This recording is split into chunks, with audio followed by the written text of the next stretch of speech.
She never asked him why he paid the full amount without hesitation. Men always argued, always tried to bargain her down with smirks and excuses, as if her desperation were a discount. But he didn't question the price. He counted the bills carefully, his movements calm, almost respectful, and placed them on the table as if closing a simple transaction. His eyes didn't roam her body the way she was used to. That alone made her uneasy. The ranch house stood isolated against endless land, quiet in a way that made every breath feel louder. As she stepped inside, the smell of wood and earth wrapped around her. She braced herself, preparing to become invisible, to let the moment pass the way so many others had. But instead of reaching for her, he handed her a glass of water. "Sit if you want," he said evenly. "You're not on a clock." She gave a short, bitter laugh. "You already paid." "That's how this works." He looked at her then, really looked, not with hunger, but with something closer to restraint. "I paid for your time," he said. "Nothing more." The words unsettled her more than any rough touch ever had. As he removed his jacket, the lamplight caught a silver ring on his finger. Married. The realization hit hard, sharp with irony. A man with a wife, a home, a life still intact, standing here, buying borrowed closeness from someone like her.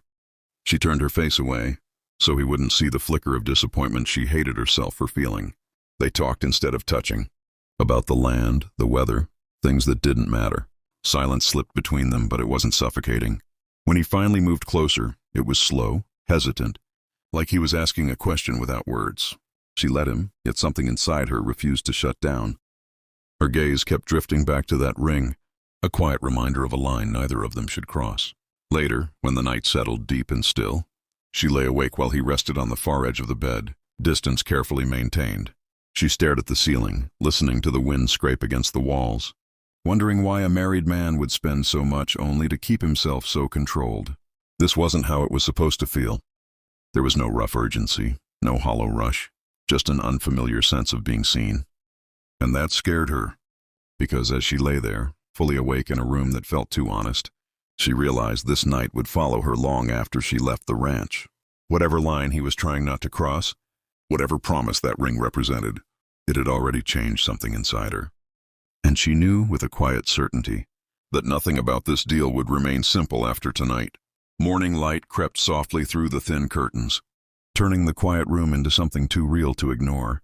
She woke before he did, sitting up slowly, as if any sudden movement might shatter the fragile calm. The ranch house looked different in daylight, less mysterious, more honest.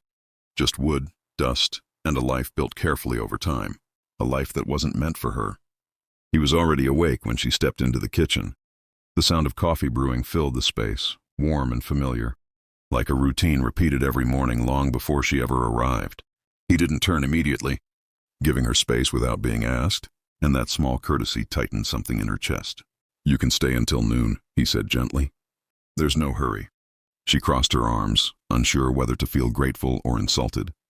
"Why are you being like this?" she asked. "Men don't pay and then act like I'm a guest."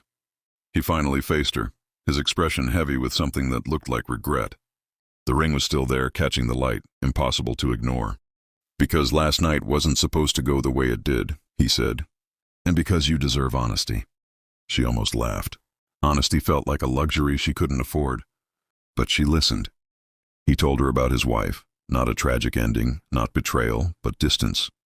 A marriage stretched thin by silence and absence, held together by habit and a ring he couldn't bring himself to remove.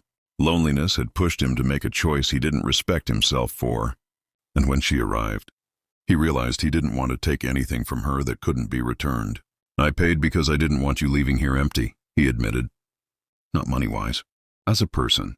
The words hit harder than any insult ever had.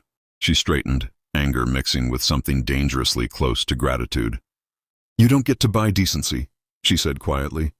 "You either have it or you don't." He nodded, accepting the truth without defense.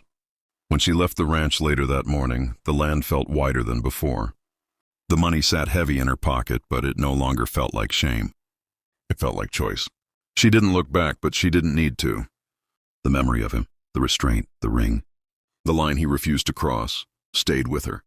Inside the house, the rancher stood alone, staring down at his hand. The ring felt heavier than it ever had, a reminder that paying her price had cost him more than he expected. He hadn't touched her the way he could have, but she had still changed him. And as distance grew between them, both understood the same quiet truth.